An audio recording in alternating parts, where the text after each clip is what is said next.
Nizere ko mumeze neza kuri iyi channel yacu yitwa Hodari Labs. Iki kiganiro rero tugiye kurebera hamwe zimwe mu ngaruka ziri guterwa n'imirwano iri kubera mu burasirazuba bwo hagati. Kirani ikibazo gikomeye cyane kuko bimwe ngo mu bikorwaremezo birimo ubwubatsi bw'imihanda byatangiye guhagarara, ndetse n'abakozi bamwe batangiye guhagarikwa no kwirukanwa. Iki ni ikibazo cyabaye, mbese ni ikibazo cyagizeho kirakomera cyane. Bimwe mu bikorwa remezo byo mu bihugu bikiri mu nzira y'amajyambere tuzi nka LDC cyangwa Least Developed Countries byatangiye guhagarara bitewe n'ingaruka z'irahambara iri kubera mu burasirazuba bwo hagati. Mwibutse ko mu Rwanda aho byageze akazi cyane. Ibi bivuze ko bimwe mu bikorwa remezo byari byaratangiye kuzamuka bigiye guhagarara.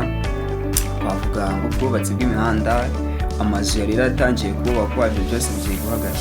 Ikibazo wakibaza rero wakibaza ngo abakozi bakoraga mu hantu, kandi rwose mu Rwanda turabizi, u Rwanda rufite abaturage benshi cyane, umubare munini cyane bakora mu bintu bijyanye n'ubwubatsi.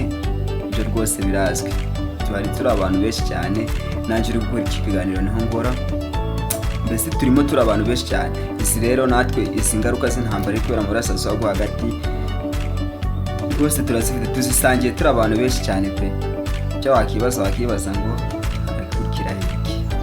Icyo twavuga ko bimwe mu bikorwa remezo bikomeye nk'ubwubatsi bw'umuhanda, ibyo nibyo bikenera ibikomoka kuri peteroli byinshi cyane, harimo ayo mavuta, hakabamo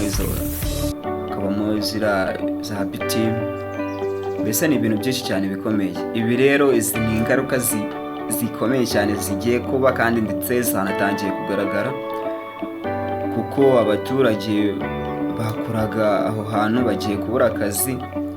Hari abo bakozi bakoraga bisanzwe, hari abo bashoferi, bose bagiye kuba jobless. Mbese ngubwire ngo ni ibintu bikaze bigiye guterwa n'intambara mu burasirazuba bwo hagati. Nishimiye kubana namwe. Niba kunze iyi video, kora